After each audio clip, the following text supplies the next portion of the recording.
All right, fantastic. Welcome back, Contrarians, and our special guest Patreons, the Blacksugar Enablers, which, by the way, that would be a kick-ass band name. Um, this is just kind of a special correspondent thing that I talked with Marco about doing. I said, hey, how many times does a tiny special interest group like our group of music lovers include a member who is part of two international touring bands? We should take advantage of that. And let's talk about what that's like for a little bit. So the current plan is for this to be a Patreon exclusive. Of course, if people decide to put it up later on YouTube, that's that is what it is. But I hope everybody gets a kick out of this. And Andee, thank you for doing this. Really great to have you. How are things in New York tonight? Oh, thanks for inviting me. Things are really very pleasant in New York. It's a very fall kind of crisp autumn evening. And, hopefully there won't be too much ambient noise joining our conversation here, but it is a Friday night and I live in a very popular area of Brooklyn. So the throngs will be a-flowing soon. Yeah, that's a different sort of lifestyle than I'm used to. Having been a Westerner most of my life, I'm used to the wide open spaces. All right, so I've got a bunch of questions prepared, but I'm actually calling an audible on my own questions because the first thing I thought of was looking at the types of projects that you've been involved in. And of course, I don't know all of them because you've got quite a long history of it, but Blacksugar, Transmission, Sheer Velocity, the Baron von Bilski Orchestra with Jason Bieler, Blondie, KMFDM. That's a lot of different musical styles there. So let's start off with a role-playing exercise here. Pretend for a second that I am a record company producer, or I'm in a studio and I'm a producer and I need a guitarist and I don't have time to listen to your catalog. How would you describe your guitar style to me so I know if you're the guy to hire for my project? Geez, I would probably say that I am a rock guitar player that can sort of fake a lot of different aspects within that world. So rock is obviously really, really broad, but within that, if someone needs me to do a reggae part or a disco part or a heavy metal part or a jangle pop part or shred guitar or something bluesy, I think I can fake those things enough to be able to like assimilate into a track. So I think it's one of the things that I wanted to be able to do pretty early on. Even though I started as a metal guitar player, for probably 5 years, I was just focused on being metal. And then I kind of realized like, I'm on my way to being a one-trick pony. And I kind of admire guitar players that seem to be able to cover different types of styles, but still have a voice. So I would say, for instance, within Blondie, I sort of, my job is to really just play these classic songs as faithfully as possible and bring a little bit of my own flavor to it, which is sort of unavoidable up to a point, but sort of get the general sense of it to be sort of familiar and in keeping with the original recordings and stuff like that. So that's a little bit more of a general kind of guitar sound, Right. Tube amp, not a ton of distortion, maybe a little bit of breakup on the amp, and pedals that allow me to maybe be atmospheric at times, other times be just really tight and maybe a little bit funky. KMFDM is all about just a big, gnarly, heavy metal guitar sound, pretty much the whole show. And that's like a real kind of different, like tight, precise riffing type of style. And, all the other things I do are basically, if I have like my whole wheel of abilities is like a pie, I'm taking different slices of the pie depending upon the situation and what it calls for. So if I had to describe myself, I would say I'm a rock guitar player that can cover a lot of colors within that world. Awesome. Can you read charts? No. Okay. Just curious. I always wonder. I mean, I can't read charts. I can sort of read music, but I could never read guitar charts. And also, I may be the only one who cares about this, but who came up with the idea of using your tone knob as an external control function for your effects? That is brilliant, but I've never heard of anybody else doing that. Yeah.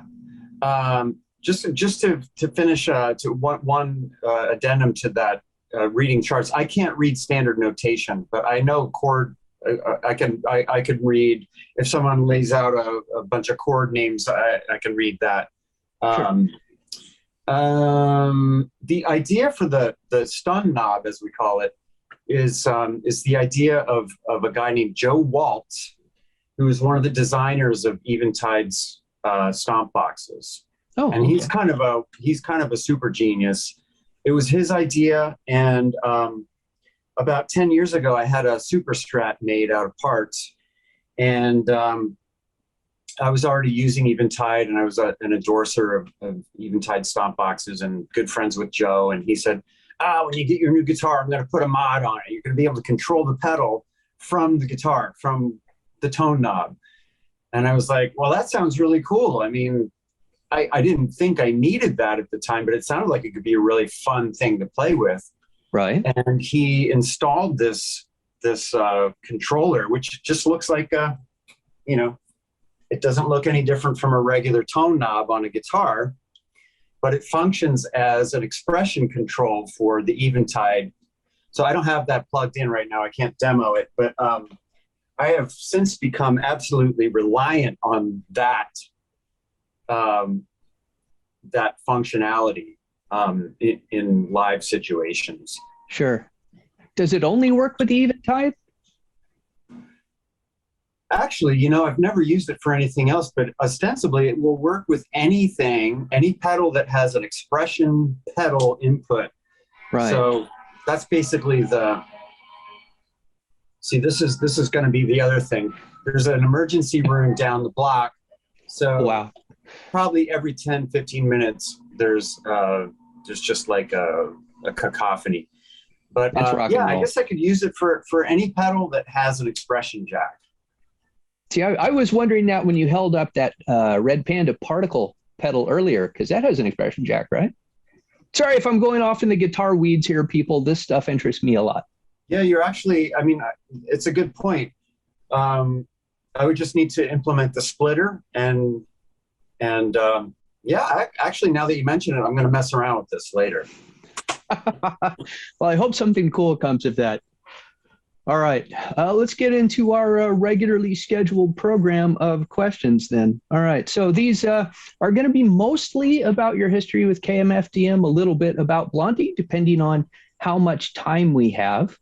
And kind of how much in depth we go just depends on how talkative we're feeling this evening. So let's start with, and everyone, I told Andee before the interview started, my printer's broken. So if you see me looking off to the side, that's where my questions are. Got them on a computer off here to the side. Very unprofessional to be looking away from the camera, but I am not a professional. All right. So as I understand the story, you were recommended for the part in KMFDM by Living Color bassist Doug Wimbish. Now, how did he know who you were with enough confidence to recommend you to a band?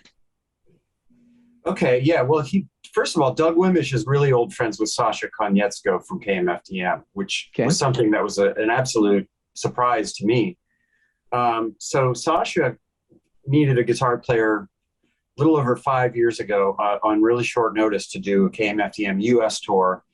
He needed a United States guitarist because visas were, it was too late to get anybody outside, who would require a visa, a work visa.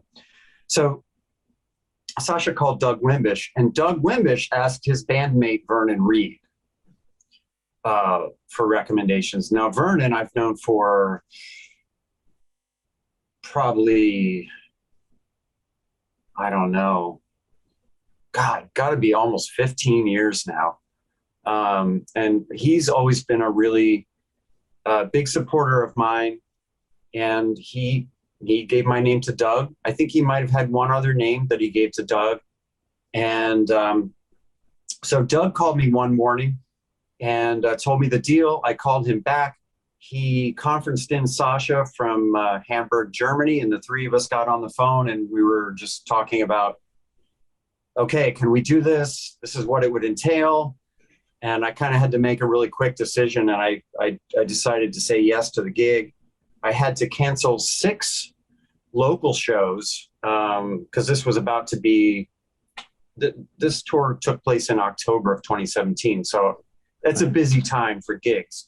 So I had like 6 local shows in New York that I had to cancel, but I was already a big fan of KMFDM. So it was kind of an exciting prospect. And I got a great vibe from just talking to Sasha on the phone. I just felt like this guy, I like him. I like him already. And so that was how the connection was made. Awesome. I loved when I met you in Dallas, you made a comment that I absolutely loved, which was that you felt like most of your things of lasting value had come through personal interaction. Yeah. And I just thought that was a great comment. Yeah, it all goes back. I mean, almost everything that has happened that is of any weight to me, in terms of like the paths I've taken as a musician, have come from some kind of a personal, random connection. Like the reason I knew Vernon was through the guy I just talked about earlier, Joe Waltz from Eventide, because Vernon's also an Eventide guy. So, and Joe, I think, randomly saw me play in the city one night, and he liked the way I was using effects. And so he brought me into the Eventide family. He played my music for Vernon. Vernon gave me his phone number. We became friends. It's just stuff that, it's sort of like if you don't leave the house, these kind of things aren't really going to happen. I mean, once in a blue moon, you can make a connection with somebody that kind of makes a lasting, that has lasting importance in your life through the internet, through someone seeing or hearing what you do online, and then making a connection based on that. That's actually Jason is one of the few people that I met that way. And that was because I had uploaded videos that he saw on social media, and he sort of got in touch and we started to become friends and collaborating and stuff like that. But most of the things, you know, it's like the personal connection is what people care about the most. So, you know, the personal connection is what lets a person know this guy's not an asshole. This guy's not a mess. He's not Looney Tunes. He's not, you know, all these things that you don't want to find out when it's too late, you know, when you're on the road together. So now, let's go back to sorry, got buzzed by a bug there. Let's go back to the idea of the last minute replacement. Just how last minute are we talking here? How much advance notice did you have to learn an entire set list of songs for this tour? I had 1 week for that tour. Wow. So, and I've had much tighter scenarios than that. But it was 1 week, which was not long enough for me to feel super great about going in. And it turned out that we weren't even able to rehearse together. So the first show was just a trial by fire. It was a sold out show in Chicago, headlining the Cold Waves Festival, KMFDM, the headliner. My first time playing with the band. We didn't even really get a proper sound check. So, yeah, I had basically a week to learn an hour and a half of tunes. And I just kind of tried to shut everything down and just focused on that for a week. Wow. Well, clearly with great results. Now, when you took that gig, was it with the understanding that something more permanent would develop, or was it like, this is a one and done deal and we'll just see what happens later? Well, I think that it's always sort of when people are entering into this kind of it's like a leap of faith type of thing where they don't know me, I don't know them. We're just going to meet and shake hands and just start a tour together. I think everyone is sort of like, we'll just see what happens. Like this could go any number of different ways. One thing I will say is that, when I agreed to do this tour, Sasha would call me during this week that I was learning songs. Sasha would periodically call me, like every other day or more, and just check in. He wasn't like micromanaging me. He just wanted to chat. I could tell he just wanted to get to know me a little bit. And I found really quickly that he likes to joke around a lot. He likes to just shoot the breeze about what's going on in the world. And I just got the vibe that this guy wanted to be friends. He wanted to get to know me on a personal level. And when I met the rest of the band and the crew, I immediately felt at home and welcomed. And, as far as they were concerned, I was one of them, like just on day one. In fact, there was that Chicago show, there was a meet and greet thing in the bar of the venue on the day of the show, like the late afternoon or so. And Sasha said, you're going to be at the meet and greet, right? And I was like, no, I haven't even played a show with you guys yet. Like, what am I going to do? They're going to be like, who's this guy? He's like, right. No, you're a member of the band. You should be there. So that was the kind of atmosphere that they put across to me. And then after a few shows, I think everyone felt like this is working out really well. And I believe after maybe 3 shows, we were sitting on the bus and Sasha said, what do you think about doing some recording after this is all over? Because we're going to do another record. What do you think about that? So, so I think everybody felt pretty comfortable together pretty quickly. Well, that's awesome. And I'm sure necessary, given the close quarters with which you are suddenly thrown into a group of undoubtedly very tight-knit people. Yes. Now, towards the end of that tour, KMFDM records a live album. Yeah. Did you know at the start of the tour that there would be a live recording, or did that come up later? No, it didn't come up. It was sort of our sound engineer. This is actually, it's a really interesting way for the sound engineer to get their bearings when you roll into a new venue. So, the band gets set up, the board gets plugged in, the snake gets wired around to the front of house, and if the sound engineer can listen to the previous night's show, right, over the PA system, they will be able to get things pretty tuned in by the time the band actually gets up to play.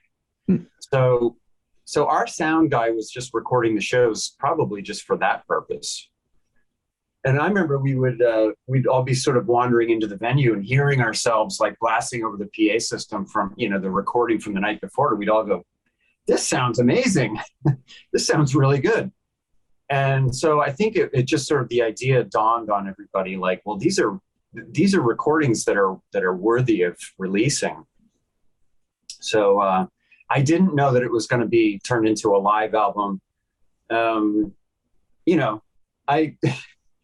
It was sort of my audition tour that ended up now being,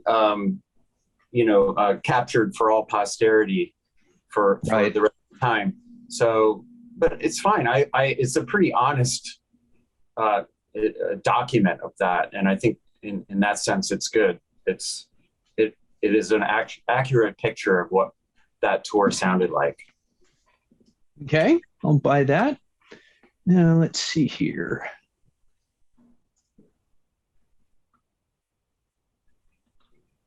Okay, so 2019, KMFDM Record Paradise. Mm-hmm. So this is your first set of studio recordings with the band, right? Yeah, but let me think here.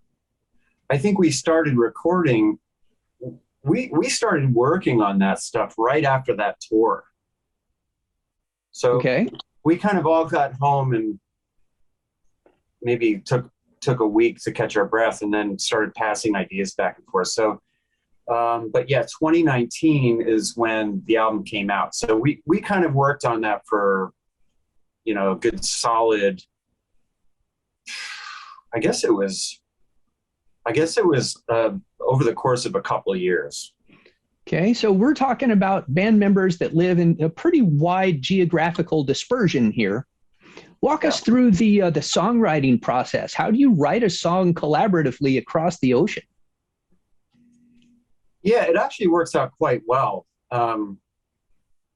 The process generally starts with Sasha, who will get a kind of skeleton of a track together. When I say skeleton, it actually sounds pretty filled in with details, but there aren't any vocals yet, perhaps. There aren't any guitars. All the drums are programmed. And he'll send that idea to me, and he might have some loose recommendations for what he wants me to do. He might say, okay, this bit here that I've put, the synth riff, I want you to play that on the guitar. So, learn that and put a guitar track down that goes along with that. In other spots, he'll say, I need you to come up with something new here. Just come up with whatever. And I generally put down a lot of stuff and send it back to him. So not only those kinds of things, like main riff type parts, but also I'm kind of a maximalist. So I do a lot of, sound design and bells and whistles and ambient stuff. And I send all of that to him. And, bless his heart, he usually keeps everything I send him and somehow figures out how to make it all live together with all of the sonic bells and whistles that he's putting in as well. Right. So it's really a lot of work to mix one of our tunes because there's so much going on. But yeah, it sort of starts like that. I send him back what I call scribbles, which is just my initial rough ideas for the song. I send them to him. And there might be some back and forth, tweaking something. Sometimes the first thing I send him just stays. So, but there's usually a little bit of back and forth, and there's some chatting on the phone about it. And he basically is doing the same thing with the drummer, Andee Selway. So they are negotiating, the balance between live drum kit and programmed drums. And, it's just that's another whole negotiation, is making a live drum kit coexist with digital, machine drum sounds. Right. Well, I mean, I say right as if I understand how exactly that works. I have only the vaguest idea of how that works. As a music fan and as somebody who has played with live drummers on occasion. Now, and I'm going to jump forward just a little bit to the new album Hyena here. So I noticed on Paradise, you've got 6 writing credits, which I thought that was remarkable that your very first time out with a band, you've got writing credits on 6 of the tracks. So obviously they like what you're doing. Now Hyena, the most recent album, is the one I'm most familiar with. I would love to say I've been a lifelong KMFDM fan. That is not the case. Everyone's got to start someplace, right? And I always say you can't listen to everything. But they're on the list now. So I don't want to get too into people's business. And if I get into people's business too much, just say, let's pass on that one. But I am fascinated by the idea of what constitutes a writing credit and what does not. And my example off of Hyena is the song Hyena and the track that immediately follows it, So Wrong, but or All Wrong, but All Right. Now, you do not have a writing credit on Hyena. You do on All Wrong, but All Right. And yet, I feel like Hyena has more individual guitar parts on it than All Wrong, All Right does. Yeah. So what makes one a co-write and one not a co-write? Well, Hyena is really complicated. That song is extremely complicated when it comes to the parts that you hear in it. Sasha is really kind of a genius at cannibalizing his own back catalog. So he'll do things like, for instance, there's sort of, he calls it kind of a Western guitar motif in Hyena. Sure. And it's got boom,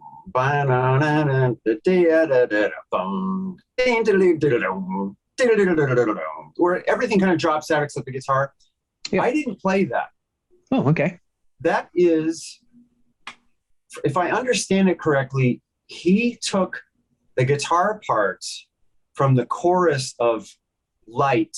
It's an old KMFDM song. And he chopped up the individual parts and rearranged them and detuned them massively. He tuned them from E down to C. Oh, okay. And put together that thing that you hear. I didn't play that. So like, and then there's other guitar in there, the galloping. That's not me either. He lifted that from another KMFDM song, which is another guitar player. I believe that's Jules, who was my predecessor. So what I contributed to that song was sort of window dressing guitars. Okay. So, bells and whistles, the stuff I was talking about before, kind of cleaner guitar parts, chimey arpeggiations, the guitar solo, of course.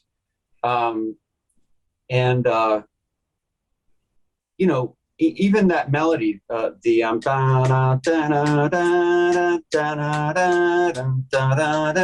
Sasha wrote that. I didn't write that.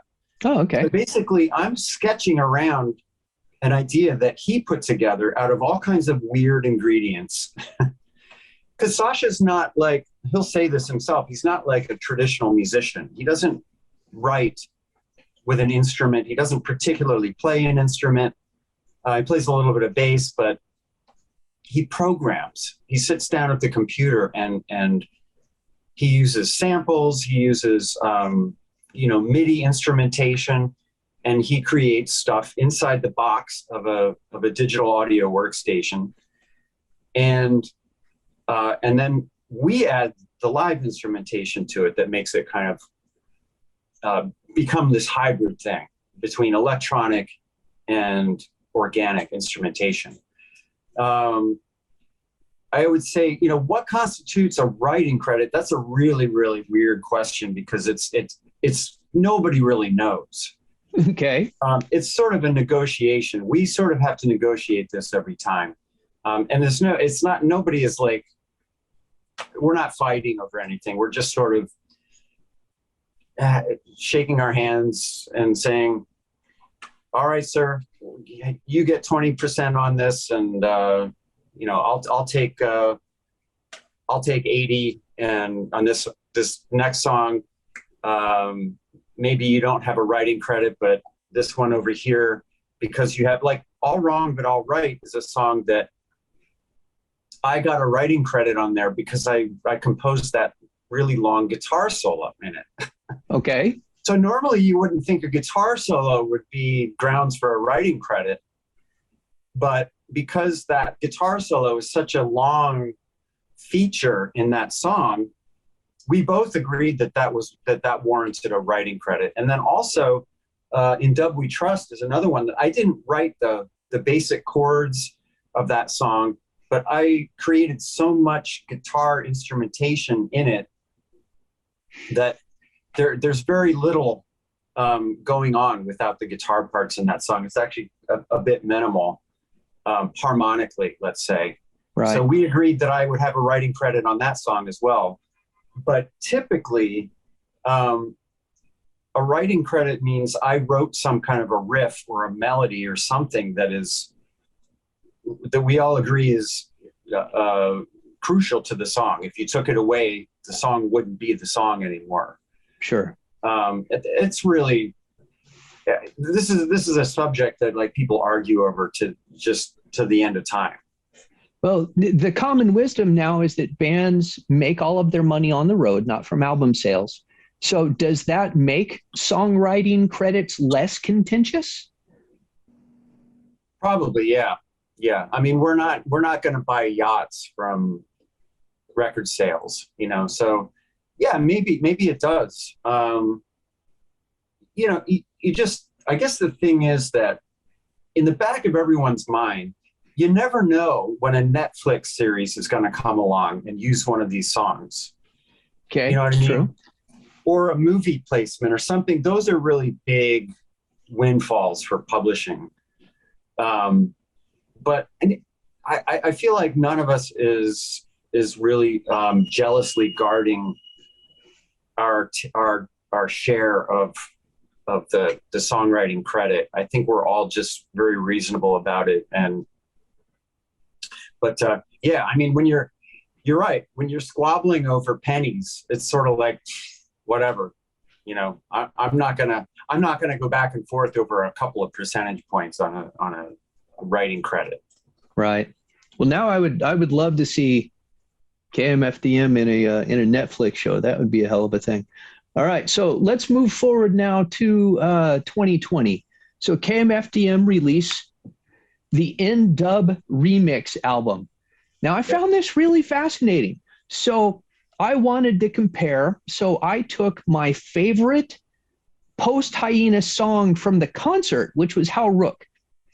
So I listened to How Rook, and then I went and I listened to the mix of How Rook off of the N-Dub. And they are night and day different. So this is almost like composing completely new material. So you, Mr. Versatile Guitarist, what was it like to create dub remix? I have to tell you, if somebody came in with a gun and is like, you know, compose in dub or die, I'd be dead. I wouldn't be able to do that. And so what was that like? Oh, that was actually, it was really, for me as a guitar player, it was just super fun and loose. I wasn't responsible for really precise technical riffing because Sasha kind of for the most part, took that off the table in these remixes because he's trying to make a dub record. So, you know, we had done, you know, the song Paradise has a whole extended dub outro. And, you know, I feel like I know the types of guitar sounds needed to kind of work in the parameters of that style. It's sort of more kind of abstract with a lot of delays that may or may not be in time with the track, and it's more kind of a psychedelic sound painting type of exercise. So within dub, basically what I would do, he would send me a song and I would just randomly pull out a pedal, you know, like the Particle.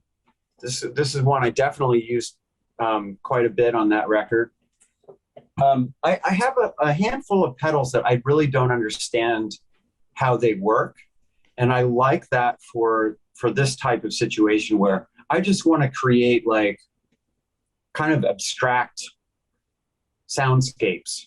Sure. And so I'll plug in a pedal like this, a pedal that I don't know how to use really. And I'll just turn the knobs until something cool happens. And it's all about just kind of being spontaneous and spacey. And there are some rhythm guitar parts, you know, obviously there's kind of like more reggae chop type, rhythms in that record. But what I remember mostly is just is just like pulling out weird pedals and making lots of really kind of strange atmospheric swoops and drones and all kinds of fun, barely musical kind of sound effecty things. Right. But you know, that record, that's Sasha's baby. I mean, he's a major dub aficionado, and there's dub influence in KMFDM all the way back to the beginning. The reason, by the way, that Sasha knows Doug Wimbish is through famous dub producer Adrian Sherwood, who played in a band with Wimbish called Tackhead. So there is commonality there, you know, when you think about the how those two guys know each other. So yeah, so basically it was Sasha's baby, and I just tried to get into the spirit of it. Okay. Was that in 2020? Was that recorded during the COVID lockdown, more or less? Yeah, I think so. Well, I guess it came out in 2020. So I think we were working on it, you know, sort of like probably up to the summer of that year. It's hard for me to remember because these things all overlap with each other. Sure. I had just wondered if that was a situation where it was, look, we can't go out on the road. Let's do something. And the inspiration had struck to do this dub remix. Yeah, I think it was, there's probably that aspect of it, you know, like we need to do something just to stay busy. But yeah, I think it really came from a place of just joy. Like, I think Sasha really wanted to do it.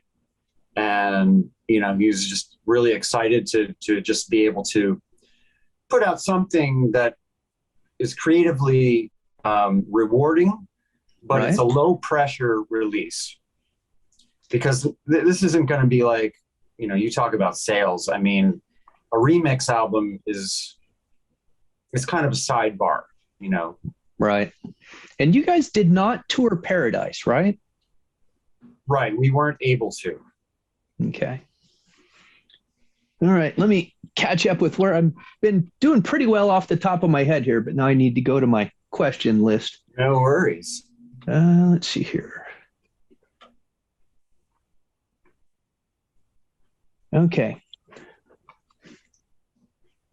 Now, if I can, I'd like to divert just a little bit and do some Blondie talk, because I find the contrast between Blondie and KMFDM absolutely fascinating. So let's start with a basic. You met Debbie Harry in New York? Yes. And was it her? For my own clarity, when we talk about Blondie, that's the band. Is there a Blondie organization, or is Debbie functionally Blondie? Well, Blondie's a band, and Blondie's always been a band. A lot of people think Debbie Harry is Blondie, but she's not. She's Debbie Harry. The band is called Blondie. So it's always been a band. And right now, out of the original lineup of Blondie, there are two members that are still touring, Debbie and Clem Burke, who's the drummer. Before I joined the band, there were three. So it was Debbie and Clem and Chris Stein, the guitar player who, you know, co-wrote most of those hit songs. And then you've got, just to round out the lineup, you have Matt Katzbowen, the keyboardist. He's been in the band for 13 years or so. Tommy Kessler's the second guitarist. He's been in the band almost as long as Matt. And a bass player named Lee Fox was playing in the band all the way up until this year. He wasn't an original member, but he was in the band for also a really long time, 20 years or something. Okay. So basically, the lineup this year changed because Lee Fox had health issues and was not able to tour. And Chris Stein also has health issues, but he just decided to retire from touring, you know, for whatever personal reasons. He's still a member of the band. He's still involved. He's still in the studio and writing, and he's a talking head for Blondie. He's still like a representative. So this year, as of this year, the lineup has 2 new members, me and Glenn Matlock, who's the bass player for the Sex Pistols. So, basically the Blondie organization is sort of an evolving thing in terms of the lineup, but the lineups have been pretty stable for, if you look down across history, there isn't an awful lot of turnover going on there. Right. Now, I know we spoke on your Patreon a little bit about, I was taken by, you put some footage up of one of the Blondie concerts. They did not come to the DFW area, so I did not have the opportunity to see the tour. But you were singing harmony, and I thought, well, that's interesting. You're up on stage singing harmony with Debbie Harry. And you said that kind of evolved naturally during the process. Was that your suggestion? Like, hey, Debbie, I've got unused firepower over here. How would you like some backup on the singing? Yeah, that's basically what it was. I mean, after watching enough of their videos of them playing live on YouTube, I'm noticing that, the only other 2 guys that have been doing backups are Matt and Tommy. And there were certain harmonies that were just not being covered. And I thought, well, I might as well make myself useful. So I was not asked to sing, but I just said, set up a mic for me. I'm going to sing. And I got to say, that was, the first time we got together, Debbie was just like over the moon about the harmonies. Like, it was her favorite thing, like she texted me, later that day, and she was like, I already knew you could do anything on the guitar, but the vocals just like were icing on the cake. So yeah, I mean, for me, it was sort of like, there are a lot of these songs where my job as a guitar player is pretty easy. So I might as well make myself a little bit more of a valuable contributor in these moments where I don't have to think too much about this, and I can bring some of these harmonies that I personally want to hear to the live show. Okay. So yeah, it wasn't asked for, it wasn't required. I just brought it. And all right. And if you do not mind, a question about aesthetics, another thing that always fascinates me here, because if you don't mind the comment, I think your look is a little more KMFDM than it is Blondie. I know Blondie was big new wave back in the 80s, but it hasn't been the 80s for a while, and your bandmates do not appear to exhibit your same, let's say, personal flair. Ever any sort of conflict with that? Was there a conflict? Yeah. Yeah, were they like, you could tone that down a little bit, or were they just like, yeah, bring it, whatever? No. Basically, we did one show in 2021. My first show with Blondie was in, I think, May of 2021. It was a local show. It was a short one. It was only a 40-minute set. It was tied in with a screening of the Blondie movie, the documentary of their tour of Cuba.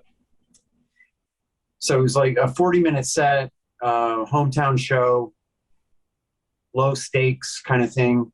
And I basically just kind of dress the way I dress. And they do have sort of a visual director, let's say, who does sort of consult with everybody about what they're going to wear.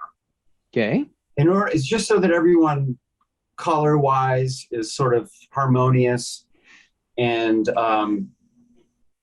so that first show, I just, I think I wore a Blondie t-shirt and just like black pants and my vegan floral boots. Now the tours that we've done this year, we all wore suits. So it wasn't an issue. So we were all fitted for suits. We all got to pick our colors. And basically, before each show, our guy, Rob Roth, who's sort of the visual overseer. He does the projections and he designs all the projections that you see behind the band. He picks out our suits.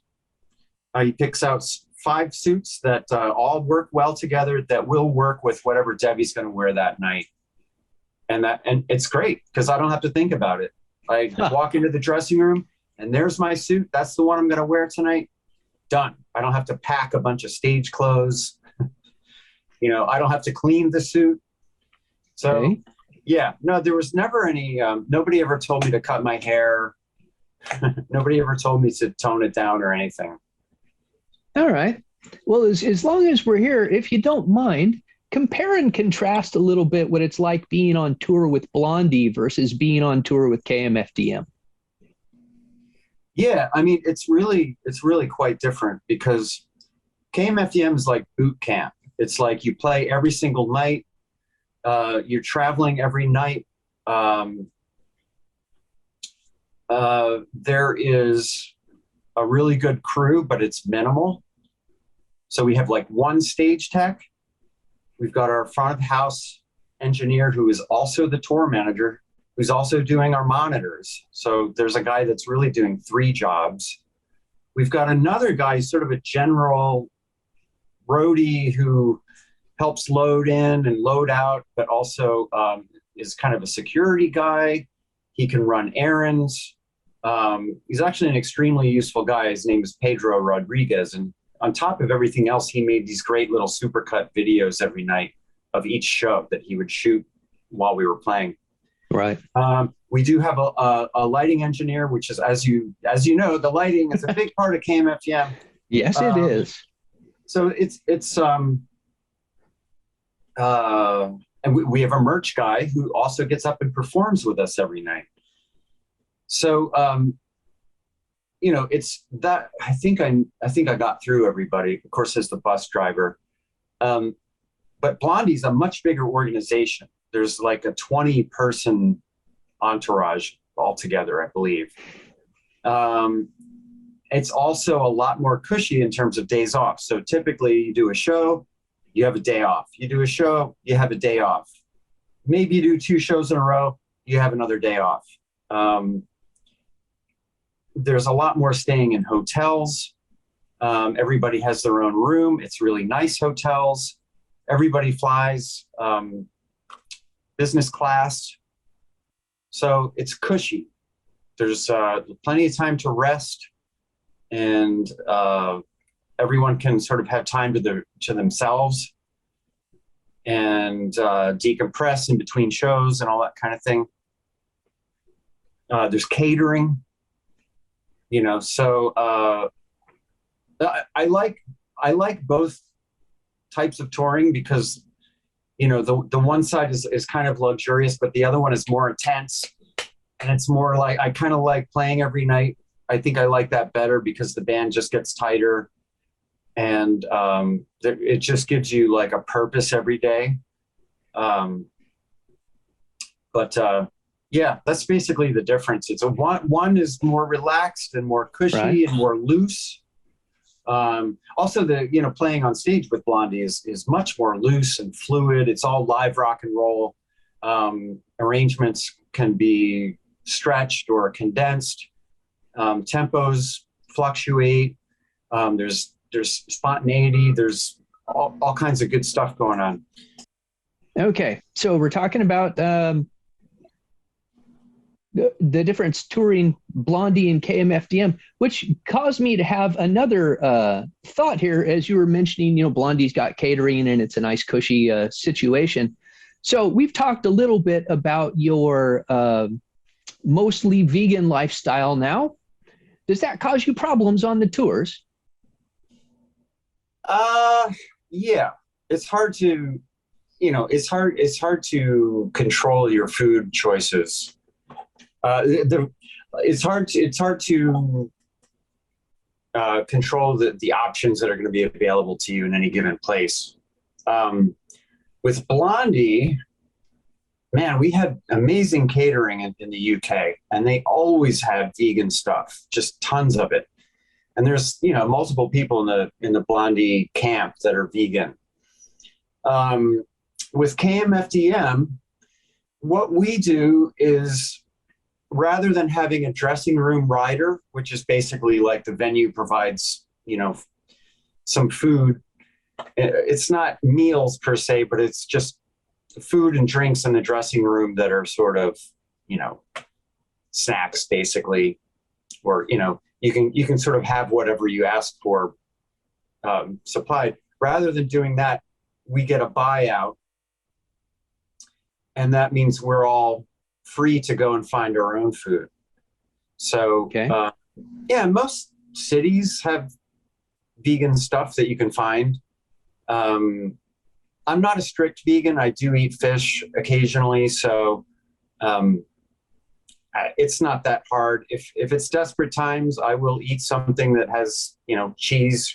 I will eat a slice of pizza if that's all there is.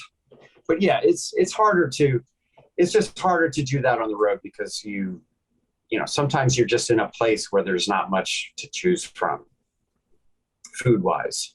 Right. Okay. Let's see here. All right. So this is really my last section. We're up to 2022 now. Just finished the Blondie tour. KMFDM release Hyena this year and go on tour. So was recording Hyena different than recording Paradise was? Now you've gotten in the groove a little bit. No, it was the same process. But I do think that I think that it was doing the In Dub record was actually, it kind of influenced how we did Hyena in a way. Okay. Because it was looser. And I think we had a looser approach to recording the guitars on Hyena than we had for Paradise. With Paradise, we were sending files back and forth. KMFDM has always famously had like super militantly precise guitar riffs that are sometimes digitally manipulated to have that kind of inhuman accuracy. So we would do things like, I would send him direct guitar tracks and he would edit them and grid them and maybe do something really crazy, like make them stutter or whatever. And then he would send that edited version of the direct guitar tracks back to me. And I would reamp that through my guitar sounds and send that back to him. So the song Paradise itself is a really good example of that. That's a completely digital manipulation of guitar power chords. Okay. That's all done on a grid in Pro Tools. So I think we were a lot more sort of forensic about the guitars on Paradise and a little bit looser on Hyena. But it's essentially the same process. It's just the way I described before. It's a lot of file sharing and each of us working privately in our own homes. And the great thing about that is that as opposed to working with everyone sitting in the studio, there's no pressure if you play some bad takes or you're experimenting with sounds and it takes you a while. People aren't listening and maybe critiquing or maybe getting discouraged that you're not getting it right away. You can sort of take your time and get things the way you want, and then you can just send the best side of yourself is what they hear. They don't hear the bad takes and all the things that would make morale start to drop in a studio where people are sitting around and the clock is ticking. So there's really a super advantageous side of it that it particularly works well for this band. I think when I actually recorded on the new Blondie record too, just a few songs, just went in for an afternoon. But that, again, was a very different situation because they want spontaneity. They want everyone together.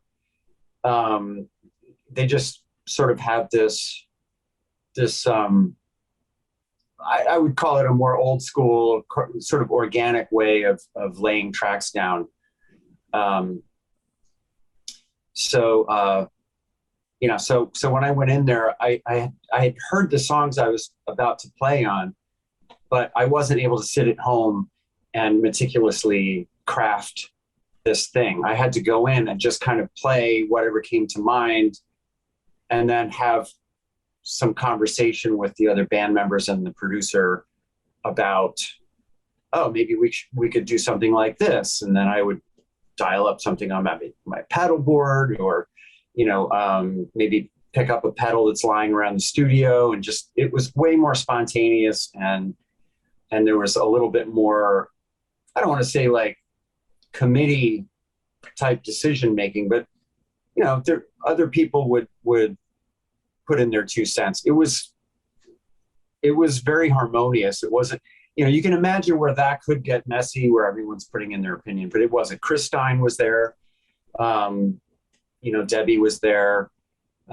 Everybody put in their moral support, and, but the pressure is on, Right. You're sitting there and there's not much time, and you want to come up with something that's usable, that sounds great. Everyone's going to be really excited about it. And, it's the kind of work that I'm not used to doing, because I'm not really a studio session type guitar player. I do plenty of stuff at home in the way that, I described KMFDM works. Right. But that whole thing of sitting there with a bunch of people all listening to you is something I haven't done an awful lot of. Now, that does bring up another question. In a studio environment, the producer is going to be the person who says, okay, that's the take. When you're recording on your own at home, is there a conflict in you as the artist going, okay, that was the one, that's it, I'm sending that, versus, you know what, I think I can do that better? If I think I can do it better, I'll just keep doing it until it's better. And once in a while, this isn't typical, but sometimes I will listen back to a take and say, well, I could technically do that better, but that has a certain energy, and it's honest. And I think that honesty in like recorded pop and rock music is really hard to come by these days. So I feel like a certain amount of humanity has to be involved, just hearing non-perfection. So yeah, I guess I have my own sort of line in the sand where I'm okay with it being this much sloppy and this much like tight. I don't need everything to be forensically lined up and gridded and all that kind of stuff. But, that's my own personal thing. I might send it to Sasha and he might say, could you do something more punk rock? Or could you do something more, he might give me a reference point. So there's occasionally that type of thing. But ultimately, I think I'm the one that has to have the final approval of any kind of guitar solo in particular, because that's my department, guitar Right. solos. There's no one else in the band that's writing guitar solos. Sure. So another spontaneous question. Do you compose your solos, or are they spontaneous? A little of both. That song, All Wrong But All Right, that was one I had to compose because it's so long. Right. Actually, Sasha, you know what Sasha mentioned when he first sent me that? He mentioned Richie Blackmore. An interesting choice for that track. That's not where my mind would have gone. Well, when you listen to it next, think about that, because I did sort of use Highway Star as an example of a solo that's pretty composed, to the point where it's got harmonies and stuff like that. Right. So yeah, I remember having a couple different takes on that. I sent a first version that I thought was pretty good, and then I think he sent me a mix much later after I had forgotten what I had done, and I listened to it and I was like, I need to go back in. I got to make this better. This isn't like killer yet. Okay. So yeah, and he's always cool with that. Awesome. All right. Well, I really just have one more question. It's a bit of a meta question. So, You've done 2 KMFDM tours now, 2017 and 2022. For all intents and purposes, those tours took places on different planets because we're talking about pre and post COVID. Mm-hmm. So did the 2022 tour feel different than the 2017 tour for you? Yeah, because of the COVID aspect. I mean, we are trying to not get COVID. I mean, but the thing is that we're always trying not to get sick anyway. And Sure. At this point, we're all vaccinated. And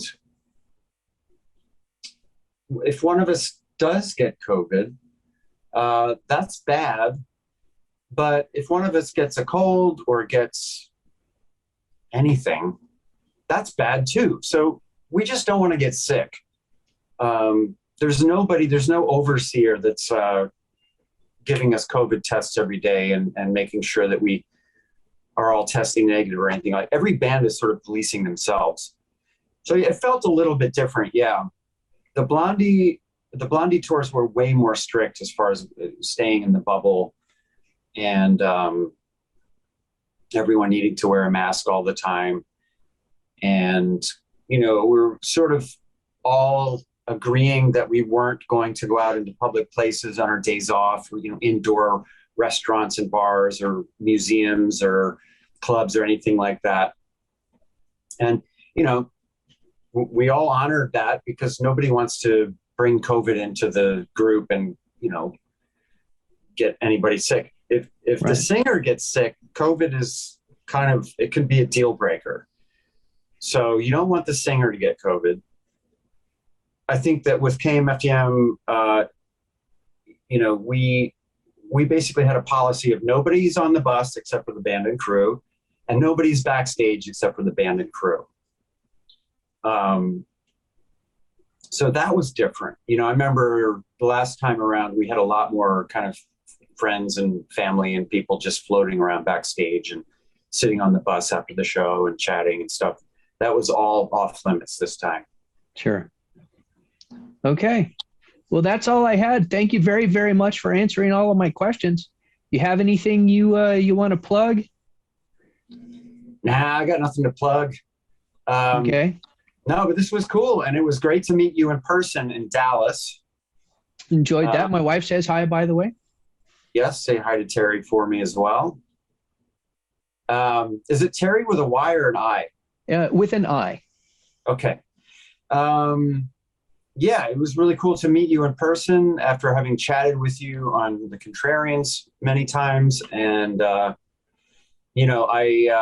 hope to meet more of our little group of music nerds out there in the real world. But I will be out with both bands in 2023. So I hope to be able to share tour dates with our people on Contrarians. Right. Early next year, probably. And KMFDM is touring Europe in 2023, right? Yes, and we're touring the west coast of the U.S. Oh, okay. Very nice. In May. There might be some other stuff happening as well. Blondie's got a bunch of stuff that's kind of penciled in. So, yeah, it's going to be another busy year. Well, that's great, though. That's what you want, though, right? Absolutely. Yes. Okay. This has been a fantastic year. Like, it's really been... it's kind of, I feel like it's a miracle that we achieved everything we achieved this year and nobody got hurt. All right. Well, that's a fantastic positive note to leave it on. Contrarians, thank you for your participation in the Patreon. I mean, hell, this isn't even my gig, right? But I love this group. You guys are great. I look forward to doing more chats with everybody. I hope everybody gets something out of this. And Andee, again, can't thank you enough for doing this and for being patient. And even though it didn't come into play today, for putting the punk in punctual. I'm never going to forget that. Excellent. All right. All right.